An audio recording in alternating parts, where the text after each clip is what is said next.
Pit Senyor, alkansi ko ninyo tungod kay gapayong mo. Unya sa inyong pagpayong, akong makita ang mga tumoy sa payong. Okay lang. Pero sa communication, may man yun ang makakita ko sa inyong mga naong o inyong mga itsura para madasig pod mi sa among pagsangyaw. Pero ayaw tangtanga ang payong, ipadayon.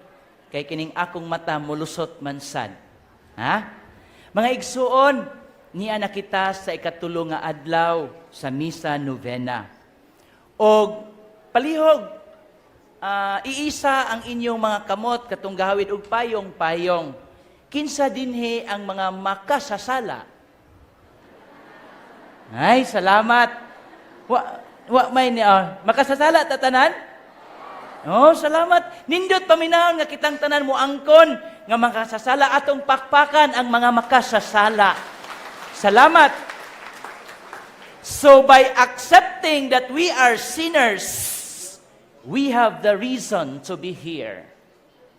And in fact, in our gospel today, my dear brothers and sisters, LGBT, ang atong ibanghilyo karon nagpahinumdum sa pulong ni Kristo nga nag-ingon, healthy people do not need doctor, but sick people do.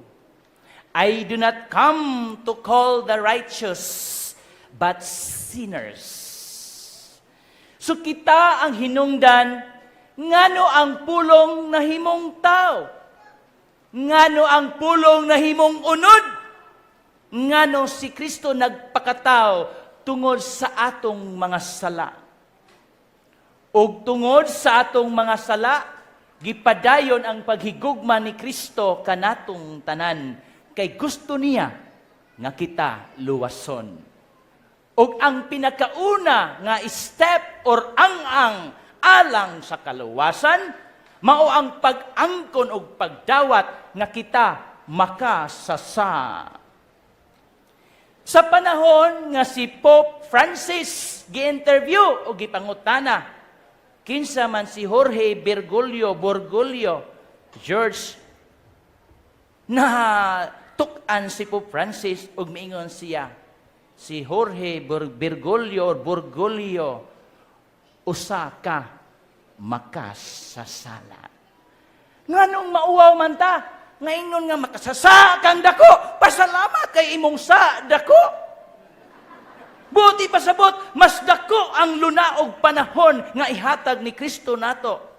Pero kung ingnon kang makasasa kang gamay, gamay ra pod ang atong panahon ni Kristo nga iyang ihatag nato. Suwa na magpasabot mga igsuon nga muhimo tagdako nga sa. Kundi kadtong nakahimo og sa nga dako, didto ra ta kutob. Unya atong paningkamutan sa pagbag-o pag-usob para ang atong debosyon sa balaang bata dunay rason ug dunay sangputanan.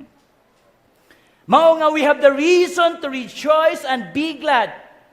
Tungod kay si Kristo mianhi alang kanatong mga tao nga dunay kalag, mga tao nga matinuuhon. Mao nga sa atong ibanghilyo, gipakita ang hulagway og imahe ni Kristo, isip usa ka physician, isip usa ka doctor, isip usa ka healer. Nganong dunay may physician, doctor ug healer? Tungod kay dunay masakiton. So kung way masakiton, unsay gamit sa doctor? Wow! So kaning mga doktor, malipay daghang masakiton, sorry ha, ako rane. Kay kung wa nay masakiton, wa nay doktor, di ba? Kung wa nay masakiton, wa nay hospital. Tanawa, daghan kay mga hospital nga nitubo, nagpasabot nga daghang masakiton. Sa atong simbahan usab sa Basilika, nagkadaghan ang mga tao, nagpasabot nga nagkadaghan ang mga makasasala. Amen? Nindot kayo, hinaot pa. Karon nakabantay mo, tuwa na dito dapit ang atong entrance, exit, labasanan, gawsanan, unsa pa diha. Na dito na, sunod tuig po, basing mabutis mitro gaysano, adto na ta mag-entrance.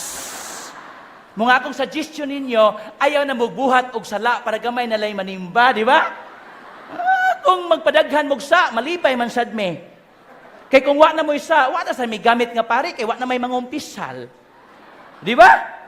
Kung wa na isa, langit na ni. Kay di pa man na langit, mutilaw tag langit.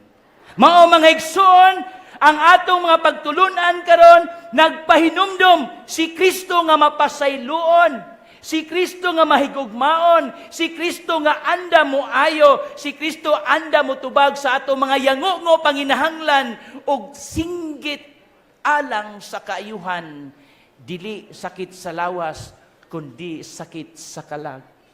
And so the Pharisees in our gospel, my dear brothers and sisters, nangutana, ngano man siya nakigkaon sa mga tax collectors o mga makasasa. Usahay, ningkos ko na itong tingog, mura matag mabayot, hinoon.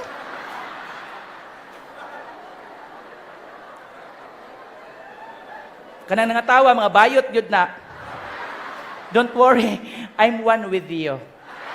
Mao mga igsoon, kitang tao, huyang, dautan, masakitan, makasasala, nanginhanglan kita kusog nga gikan sa Ginoo.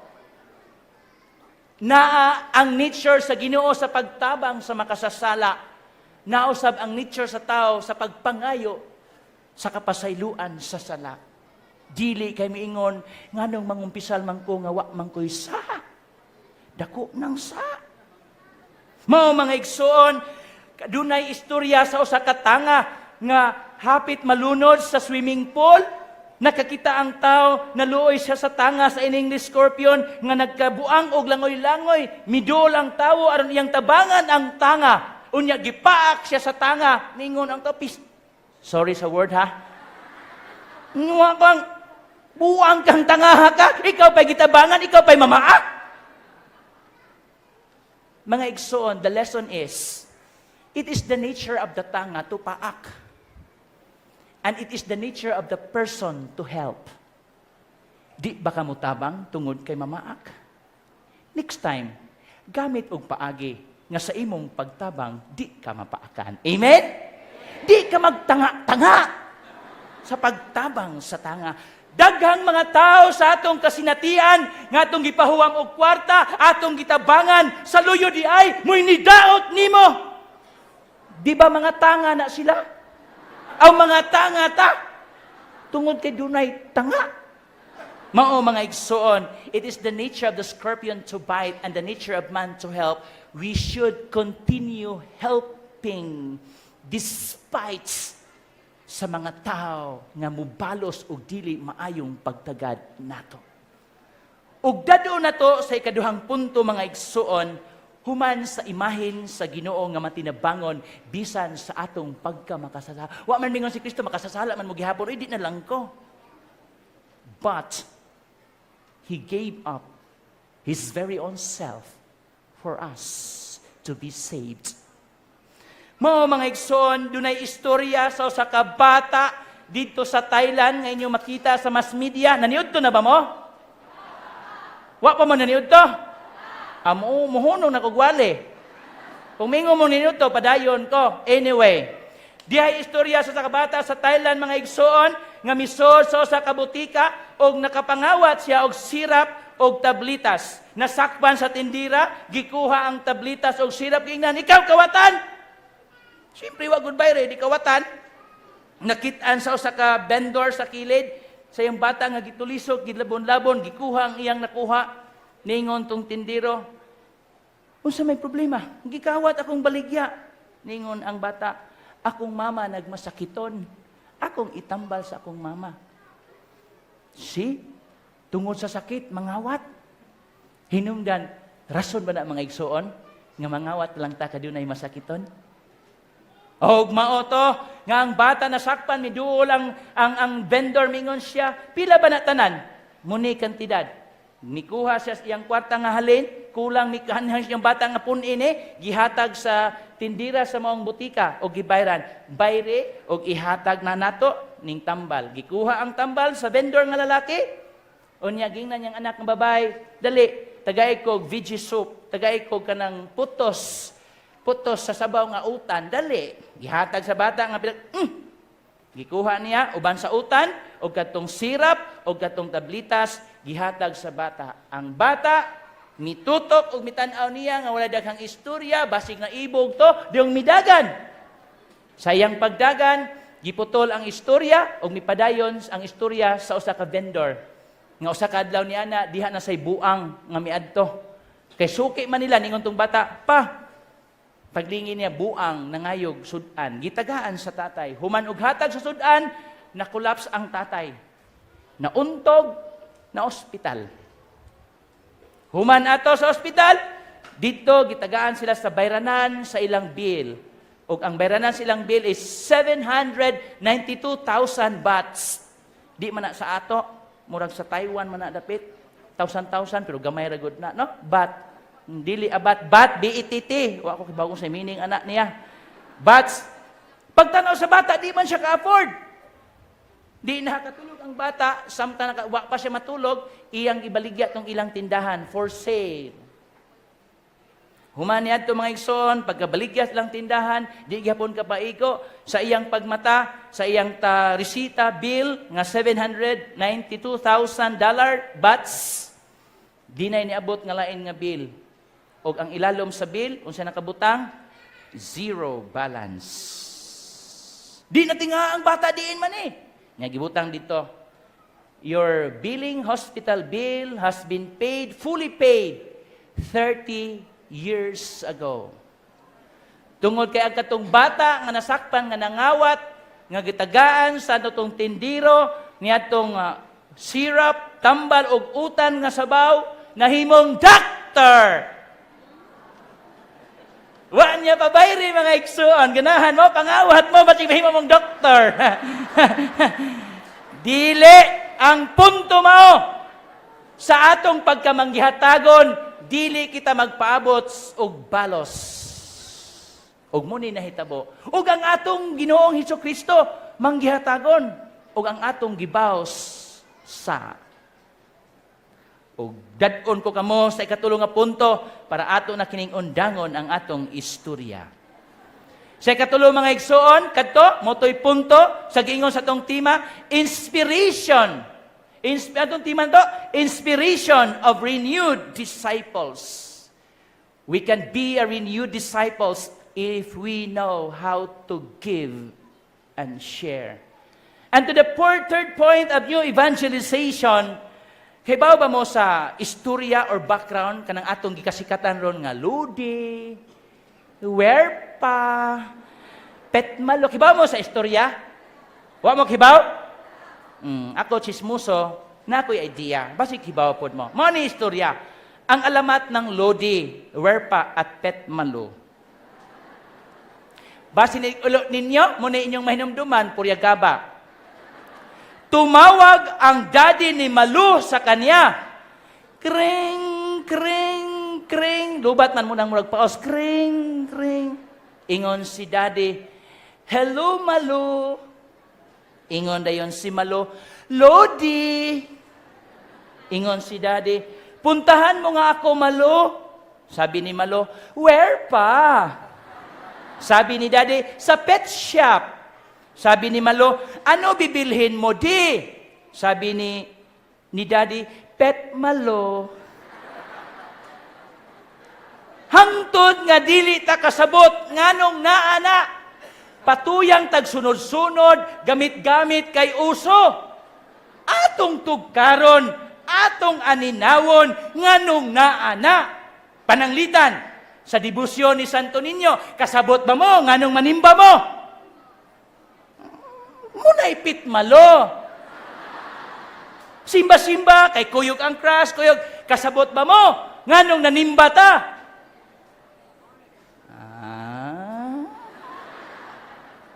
Og mga igsuon, kinanglan atong hinumduman, unsa kabililhon ang kasaysayan sa Santo Niño. Sa kasaysayan sa Katoliko nga pagtuo, dinhi sa nasod nga Pilipinas, ilabi na gayud, sa isla ug dakbayan sa Sugbo. Mao nga kini atong misa Englishman, gabi ni saya ko. Gabi ni saya ko ka mas nindot. Sama sa mais ang atong pagpangagot sa pagsangyaw o pagpahibalo. Unsa ang atong gituuhan. Unya inikanta sa Batubalani, tanawa, ayaw mo paniklap-niklap, lingi-lingi, kinsay gwapo o gwapa. Tanawa ang message sa Batubalani para atong matugkan. Nganong ang siyam ka buadlaw atong balik-balikan. Bisan ang traffic na usob, wa ta magpada sa traffic. Ganahan ninon kitag malayo, kay mas dugay ang atong holding hands. Pug adto diyo tuyok-tuyok, hala tuyok-tuyok, gaspin na tuyok-tuyok, habot inig-abot sa basilika kalawat, o di ba? Holding hands, kalawat. Di ba where pa? Mao na mga igsoon, kung wa ta kasabot nganong manimba ta, sayang ang atong tinuuhan, katawan tas laing tinuuhan, biay-biayon tas laing tinuuhan, o kita rasab ang hinungdan nganong ingon anaon ta, mga ludiha mo. O tuguti ako sa pagpadayon sa hapit na gyud mo dunggo na kong pagpaambit. O masunod nga punto mga igsoon, kining social media. Naatay Facebook, Messenger, Instagram, Viber, nga atong gamiton.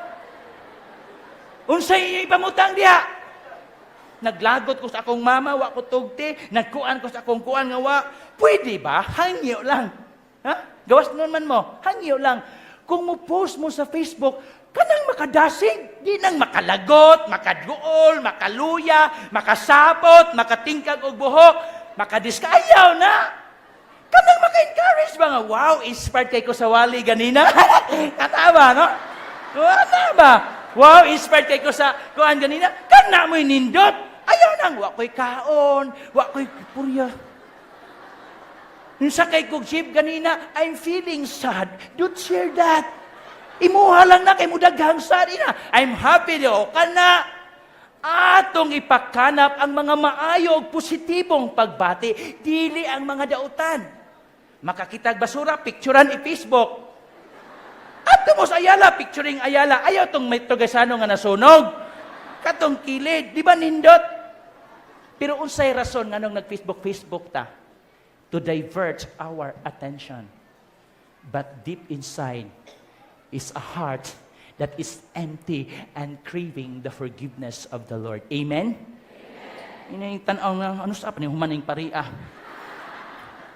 Unya, mga igsoon, atong gamiton, ang mga ingon-ani nga mga social media, dili sa fake news o pagpanglibak sa atong silingan. We are talking about new evangelization, so we have to use them social media. Dili sa pagpang-atake, pagpanaot sa uban. Kung dili, uy, ang gospel ron, maubaya ni, na-touch ko. Huwag inyo nang i-Facebook, oy, mga born again naman ako igsoon, oy, basta mag-Facebook, ay magpatuo.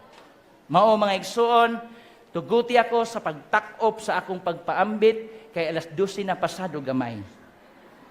Ang akong pagpaambit, akong baliktan-awon ang istorya sa robot. Kadungog mo sa robot? Kadungog na mo, no? Okay, ingon yung wala. Ang istorya sa robot, doon ay invento, ang robot nga manakop og kawatan. Balo na mo, no? Ang robot nga manakop og kawatan, gibutang sa USA, in 2 hours, nakadakop og 100 kakawatan. Gitistingan sa Japan, in 2 hours, nakadakop og 20 kakawatan. Maayo ni nga robot, maayong manakop. So, gibutang nila sa Pilipinas. Gibutang nila ang robot sa Cebu. Labi na kay daghang kayong tao, inig sinulog. O niya, nidesign mo na pag sa kolon, ibutang. O ang robot, mga igsoon, in 2 hours, kiba mong pila nadakpan. Di ba, walay nadakpan. Nga naman, 2 minutes pa lang ang robot, gikawat na. Unya, malipay mo? Ngang nangawat, taga Cebu? Mga dibuto ni Senyor Santo Niño? Malipay mo? Ikaduha, robot nga bakakon.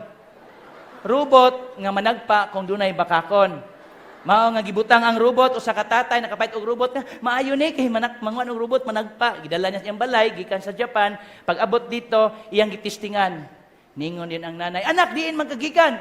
Ingon din ang anak, magikan mi nga nag group study, pak gisagpa sa robot. Ingon ang tatay, baka ako ni kong bata ay. Nawa kibalo ang bata, nakatong robot managpa. Unya pag abot sa iyang nanay, sus pagkabakako ning akong anak sa among panahon sa una, wa gyud mi gibuhat samtang wa pa makasal, gisagpa na sad ang nanay. Ningon ang tatay, pastilan, Ginoo ko. Gisagpa akong anak ug akong asawa. Ako ka. Yung kapariho lang mo anak ug inahan mga bakakon. Ako gyud, more pa. Wa gyud koy babay nga akong ginatilawan kun yang inyo yung nanay, sagpa oy kaliwag kanan. Ikaduhang robot. Ikatulong robot. Robot nga mo detect og mahuyang. Usa ka higayon ni ana basta dunay mahuyang, iya yung dakpon. Usa ka higayon ni ana, dunay usa ka tawo nga naglakaw-lakaw sa basilika. Aksyon nagdakop sa robot. Nahunong, di nakuratan tong tawo nga naglakaw-lakaw. Nahibaw-an nga katong tawo naglakaw-lakaw, pari di ay. Niya katong pari nga naglakaw-lakaw, itago na to sa pangalan nga ako di ay. Pag-ana sa robot, di nakuratan kay nganong naay robot. Nya katong robot manakop kung dunay bayot or mahuyang. Paglikay, unsa man nang tanaw sa mataw niya, nihunong. Salamat sa Ginoo. Kasi atol sa akong pag-agi, ang robot lubat.